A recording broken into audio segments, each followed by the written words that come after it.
Hello दोस्तों, मैं Rupesh Singh unique classes में आप सभी का स्वागत करता हूं। तो कैसे हैं आप सभी लोग? मैं आशा और उम्मीद करता हूं कि आप सभी लोग बहुत जबरदस्त और शानदार होंगे। तो रेलवे टॉप 10 में आप सभी लोगों की आज होने वाली है क्लास नंबर सेकंड। मैं एक बार आप लोगों को दिखा देता हूं स्क्रीन पर कि आज मैंने कैसे कैसे क्वेश्चन यहाँ पे सेलेक्ट किए हैं। तो जो बच्चे नए हैं चैनल को जरूर सब्सक्राइब कर लीजिए। डेली मैं आपको बेस्ट टॉप 10 सवाल यहाँ पे कराता हूँ। बाकी स्टैटिक जीके के भी 25 टॉप 25 क्वेश्चन मैं आप लोगों को करवाता हूँ। जो बच्चे नहीं देखे हैं वो सेशन जाके जरूर देखा करिए। तो चलिए, पहला क्वेश्चन आपकी स्क्रीन पर आ चुका है। एक बार वीडियो को रोकिएगा और खुद से बनाने की कोशिश करिएगा। ईमानदारी से कितने बच्चे क्वेश्चन को बना पाए, एक बार वीडियो को जरूर लाइक कर देंगे। तो चलिए शुरू करते हैं। पहला क्वेश्चन कह रहा है कि 400 चीकू जो है 1410 रुपए प्रति सैकड़ा पर खरीदे गए और 860 रुपए के लाभ पर जो है बेचे गए। कह रहा है प्रति दर्जन चीकू का विक्रय मूल्य रुपए में ज्ञात कीजिए। बड़ा ही सिंपल सा सवाल है। एक बार सभी बच्चे क्वेश्चन को जरूर बनाने की कोशिश करेंगे। तो देखिए आपसे कह रहा है कि 400 चीकू 1410 रुपए प्रति सैकड़ा पर खरीदे गए और 860 के मूल्य पर बेचे गए। क्लियर है? तो यानी टोटल एसपी निकाल लेते हैं कि टोटल बेचे कितने में गए। क्लियर है? अगर टोटल एसपी की बात करते हैं तो देखिए 1410 रुपए प्रति सैकड़ा यानी 100 चीकू बेचा गया तो 400 कितने बेचा जाएगा, इंटू क्या कर देंगे 4, और प्लस का कितना हो जाएगा 860। यही है। आप कहेंगे हाँ बिल्कुल सर, तो यानी यहाँ से कितना हो जाएगा 0, 4 का नम 4, 4 चौके 16, 16 की 6, 1 आएगा, 4 का नम 4 5 और प्लस का 860 जोड़ देंगे। क्लियर है? तो यानी टोटल सेलिंग प्राइस आपका कितना हो जाएगा 0, 6 4 10 की 0 हासिल लाइन 1, 8 1 9, 9 6 15, 15 की 5 हासिल लाइन 1, 5 1 6 6500। बटे देखिए मुझे एक किसका, एक का जो है एक चीकू का विक्रय मूल्य चाहिए यानी कितने में बेचा गया है। लेकिन प्रति दर्जन पूछा गया। क्या पूछा गया? प्रति दर्जन इंटू 12, तो इंटू 12 कर देंगे। डबल जीरो से डबल जीरो कैंसिल, 4 से कट कर देंगे। देखिए 4 तिहाई 12 और 65 तिहाइयां कितना हो जाएगा 6 त्रिक 18, 5 तिहाई 15 जोड़ देंगे 195। यानी एक चीकू का विक्रय मूल्य प्रति दर्जन कितना हो जाएगा 195 रुपया। ऑप्शन नंबर ए क्या हो जाएगा इस क्वेश्चन का करेक्ट आंसर होगा। क्लियर? आई होप कि आप सभी लोग बातें समझ गए होंगे कि किस तरीके से पेपर में उड़ाना था। बहुत ही आसान क्वेश्चन था। चलिए आगे बढ़ेंगे। अगला क्वेश्चन कह रहा है वह द्विघात समीकरण कौन सी है जिसके मूल कह रहा है 2 और -1/2 हैं। तो देखिए आपको बताना है कि वह द्विघात समीकरण क्या है जिसके मूल 2 और -1/2 है। देखिए इंपॉर्टेंट है क्वेश्चन, ऐसा हर एक शिफ्ट में रेलवे में पूछा गया है, इस बात का ध्यान देना। तो देखिए अगर मूलों के समीकरण की बात करते हैं तो मूलों का क्या समीकरण होता है एक्स स्क्वायर माइनस, माइनस क्या होता है मूलों का योगफल, माइनस क्या होता है मूलों का योगफल। उसके बाद आपका देखिए इनटू क्या हो जाएगा यक्स, यही होता है। आप कहेंगे हाँ बिल्कुल सर यही होता है। और प्लस क्या होता है मूलों का गुणनफल, और प्लस क्या होता है मूलों का गुणनफल। ये बात आप सभी लोगों को याद रखनी है। इज इक्वल क्या होता है जी। क्लियर है? ये सीधा-सीधा कॉन्सेप्ट है, ये कॉन्सेप्ट सभी बच्चों को पता होना चाहिए। देखिए मूलों की योगफल की बात करते हैं तो एक बार इसको ऐड करेंगे तो देखिए 2 माइनस कितना हो जाएगा 1/2, प्लस माइनस माइनस ही हो जाएगा। तो यानी 2 दूनी 4 में से 1/2 घटाएँगे कितना हो जाएगा 3/2 में से आधा घटाओगे 1.5 बचेगा यानी 3/2। ऐसा भी कर सकते हैं। गुणनफल की बात करते हैं तो 2 इंटू माइनस 1/2 करोगे तो 2 से 2 कैंसल हो जाएगा, कितना हो जाएगा माइनस का 1। अब देखिए एक्स स्क्वायर माइनस का कितना हो जाएगा 3/2 इंटू एक्स, यहाँ प्लस माइनस क्या हो जाएगा माइनस का 1 इज इक्वल कितना हो जाएगा 0। देखिए दो एलसीएम लोगे तो कितना हो जाएगा 2x स्क्वायर माइनस का 3x माइनस का 2 और वो 2 उधर चला जाएगा 0। तो 2x square minus 3x minus 2 बराबर 0। ऑप्शन नंबर सी क्या हो जाएगा इस क्वेश्चन का राइट आंसर होगा। क्लियर है? तो इसी तरीके से आप लोगों को पेपर में उड़ाना है। चलिए आगे बढ़ेंगे अगले क्वेश्चन की तरफ। क्वेश्चन नंबर थर्ड आपसे क्या कह रहा है? क्वेश्चन कह रहा है प्रतिवर्ष किस दर से एक निश्चित राशि कह रहा है 2 वर्षों में 55 गुना हो जाएगी, ब्याज वार्षिक रूप से संयोजित होगा। अपना उत्तर दशमलव के एक स्थान तक सही देना है। तो देखिए हमने मान लिया कि आपका देखिए 2 सालों में कितना होता है 55 गुना। एक जैसे 1 रुपए है ये 2 सालों में कितना होता है 55 गुना है, क्लियर है? तो 1 साल में कितना हो जाएगा हम बात करते हैं, तो 1 साल में कितना हो जाएगा अंडर रूट 55 गुना, हो जाएगा कि नहीं? भाई अंडर रूट 55 1 साल में करेंगे, अगले साल में अंडर रूट 55 करेंगे तभी तो आपका कितना हो जाएगा 55 होगा, क्लियर है? तो अब देखिए अंडर रूट 55 डेसिमल देखिए आपके ऑप्शन बहुत करीब तक दिए हैं, तो आपको निकालना पड़ेगा 55 का वर्गमूल निकाल लेते हैं। कितनी बार चला जाएगा? 7 बार ले जाइए, 7 बार ले जाएँगे सत सता कितना हो जाएगा 49 यही हो जाएगा, आप कहेंगे हाँ, बिल्कुल सर। देखिए यहाँ इसको घटा देंगे तो 15 में से 9 चला जाएगा कितना हो जाएगा 6 क्लियर है? दशमलव लगाएँगे, यहाँ डबल ज़ीरो बढ़ा दीजिए प्लस का 7, 7-7 कितना हो जाएगा 14 क्लियर है? अब कितनी बार इसको ले जाएँगे तो देखिए ये लगभग कितनी बार चला जाएगा 4 बार ले जाएँगे तो 4 बार कितना हो जाएगा 4 चौके 16, 16 की 6 1 आएगा 4 चौके 16 एक 17, 17 की 7, 1 आएगा 4 का नम 4 एक 5, 576 यही है। तो इसका मतलब यहाँ से देखिए 10 में से 6 जाएगा कितना हो जाएगा 4, 10 में से 6 जाएगा 4 और 9 में से 7 गया कितना हो जाएगा 2 क्लियर है? अब देखिए प्लस का 4 ऐड कर देंगे, तो 4 4 8 यानी 148 कितनी बार चला जाएगा यहाँ 2 ज़ीरो बढ़ा दीजिए। 1 बार जाएगा तो इसका मतलब दशमलव 741 यानी 1 बार जाएगा तो 1481 इसी तरीके से करेंगे तो अब देखिए ये अप्रोक्सिमेशन इसकी वैल्यू कितना आ गई 7 दशमलव यही तो है, 7.41 समथिंग हो जाएगा, क्लियर है? अब आपको देखिए कुछ करना नहीं है।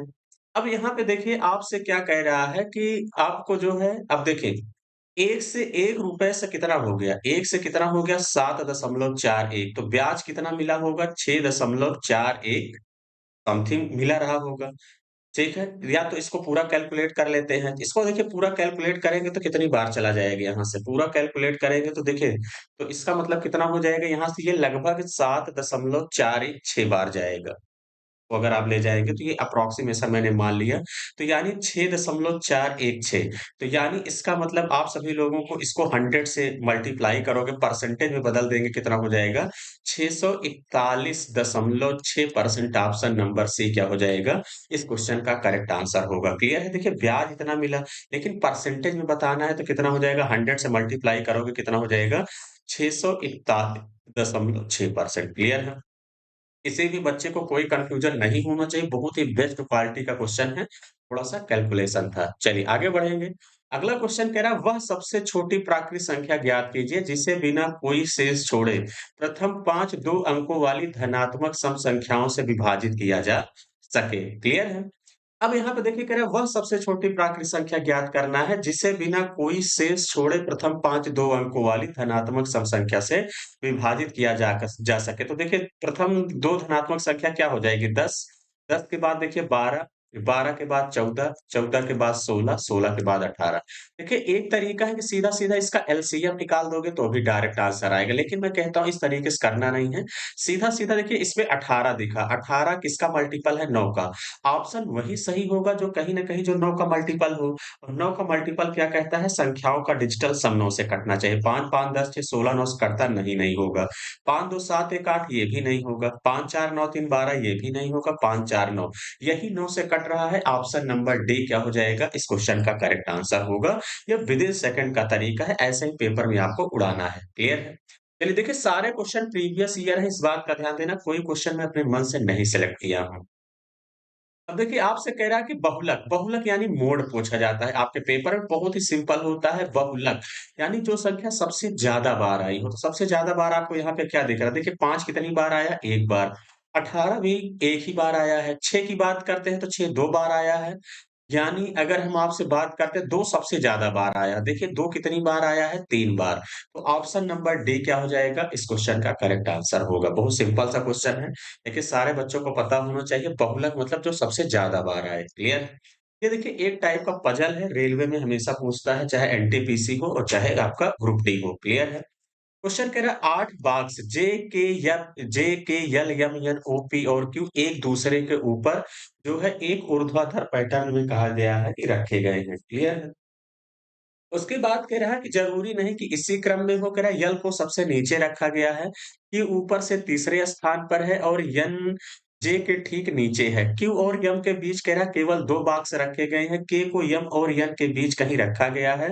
ओ आपसे कह रहा है क्यू के ठीक नीचे है, तो नीचे से दूसरे स्थान पर कौन-सा बॉक्स रखा गया है? देखिए आपसे कह रहा है 8 बॉक्स हैं, तो चलिए 1, 2, 3, 4, 5, 6, 7, 8 बॉक्स मैंने बना लिए। क्लियर है? कह रहा है 8 बॉक्स हैं, एक के ऊपर एक रखे गए हैं, लेकिन ज़रूरी नहीं इसी क्रम में हो। यल को सबसे नीचे रखा गया है, तो चलिए भैया यल को सबसे नीचे देखिए जो निश्चित है उसको आप लिखते चलिए। यल को कह रहा है सबसे नीचे रखा गया है, तो मैंने यल को सबसे नीचे रख दिया। क्लियर है? उसके बाद देखिए क्या कह रहा है, ओ ऊपर से तीसरे सॉरी क्यू ऊपर से देखिए क्यू ऊपर से तीसरे स्थान पर है 1, 2, 3 इसका मतलब क्यू ऊपर से तीसरे स्थान पर है, तो क्यू को मैंने यहाँ क्यू ऊपर से तीसरे स्थान पर है और कह रहा है यन जे के ठीक नीचे है। ये जो यन है कह रहा है जे के ठीक नीचे है। अभी देखिए यहाँ पे बैठा नहीं सकते, इसको अलग से लिख लीजिए। यन देखिए जे के ठीक नीचे है। क्यू और यम के बीच केवल 2 बॉक्स रखे गए हैं। तो देखिए क्यू और यम ऊपर रखोगे तो एक ही बॉक्स आएगा, नहीं बैठेगा। तो एक बात तय है कि नीचे यम बैठेगा। क्यू और यम के बीच 2 बॉक्स हैं, तो देखिए यहाँ पे 1, 2 बॉक्स छोड़ के क्यू और यम के बीच केवल 2 बॉक्स रखे गए हैं। के को कह रहा है यम और यन के बीच कहीं रख रख दिया गया है। के को देखिए के को यम और यन के बीच कहीं देखिए के को कह रहा है कि यम और यन के बीच कहीं रख दिया गया है, अभी ऐसे लिख लिए। उसके बाद आपसे कह रहा है क्यू और यम के बीच केवल 2 बॉक्स हैं, हो गया। के को यम और यन के बीच कहीं रखा गया है। ओ क्यू के ठीक नीचे है। देखिए ओ क्यू के ठीक नीचे है। क्लियर? इसका मतलब के को यहाँ बैठना पड़ेगा। क्लियर है? यन को यहाँ बैठना पड़ेगा, तभी जे इसके नीचे आएगा। यही तो है। सेट हो गया, तो एक बंदा कौन बचा है भैया? आपका पी। तो आपसे कह रहा है दूसरे स्थान पर कौन है? तो दूसरे स्थान पर पी बैठ जाएगा। ऑप्शन नंबर डी क्या हो जाएगा? इस क्वेश्चन का राइट आंसर होगा। क्लियर हो गई बात? समझ गए होंगे? तो इसी तरीके से आपको बड़ी समझदारी के साथ जैसे क्वेश्चन कहे वैसे ही बैठाना है। चलिए आगे बढ़ेंगे। अगला क्वेश्चन कह रहा है यदि x minus one upon x बराबर 5 है, तब x की power 4 plus one upon x की पावर 4 का मान क्या होगा?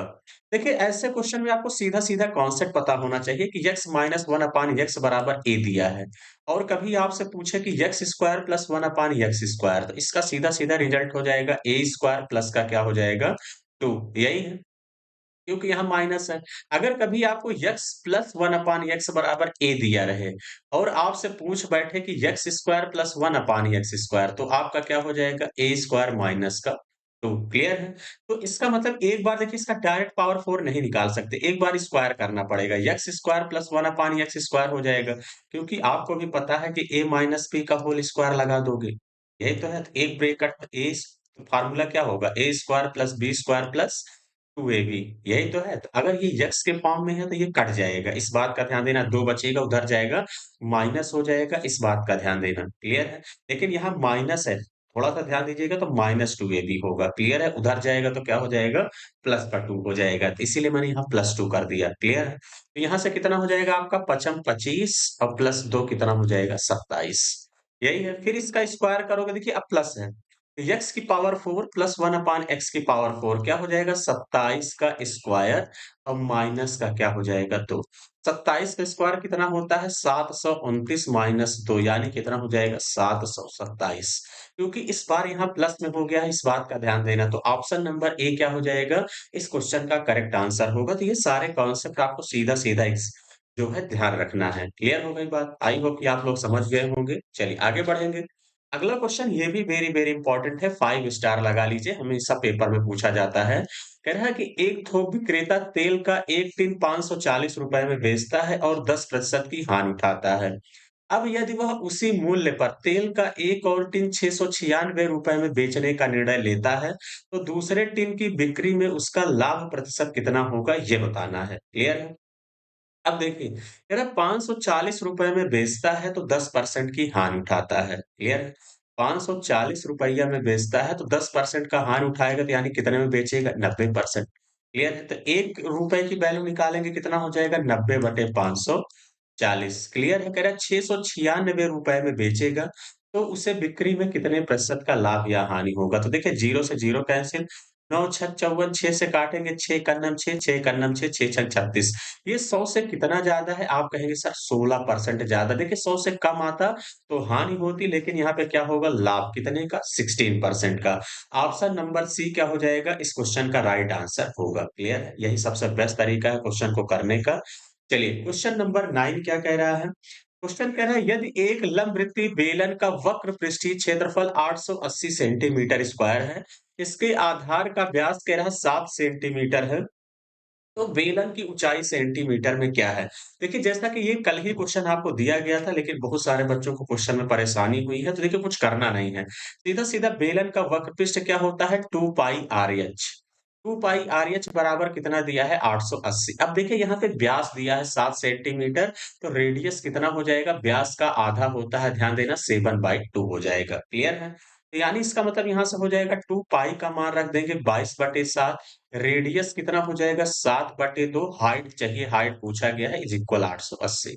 देखिए 7 से 7 कैंसिल, 2 से 2 कैंसिल, 22 से काटेंगे 22 चौका 88, यानी हाइट कितना आ गई 40 सेंटीमीटर। ऑप्शन नंबर सी क्या हो जाएगा? इस क्वेश्चन का राइट आंसर होगा। क्लियर? चलिए आज के सफर का आखिरी क्वेश्चन, जैसा कि मैं डेली आप लोगों के लिए टॉप 10 बेस्ट क्वेश्चन करा रहा हूँ। क्वेश्चन कह रहा है वर्तमान समय में किसी व्यक्ति की आयु 50 वर्ष है और उसकी पुत्री की आयु 22 वर्ष है, तो कितने वर्ष बाद वह व्यक्ति अपनी पुत्री से दोगुना बड़ा हो जाएगा? सिंपल सा क्वेश्चन है। सभी बच्चों के लिए जैसा कि मैं एक क्वेश्चन जरूर होमवर्क देता हूँ, तो ये आप लोगों के लिए होमवर्क है। इसका आंसर क्या होगा? पूरी ईमानदारी से कमेंट बॉक्स में कमेंट करके जरूर बताएंगे। तो चलिए सेशन कैसा लगा आप लोग कमेंट बॉक्स में कमेंट करके ज़रूर बताइएगा। बाकी जो बच्चे वीडियो को लाइक नहीं किए हैं, ज़रूर लाइक कर देंगे। तो चलिए आज के लिए इतना ही। Thank you, all the best.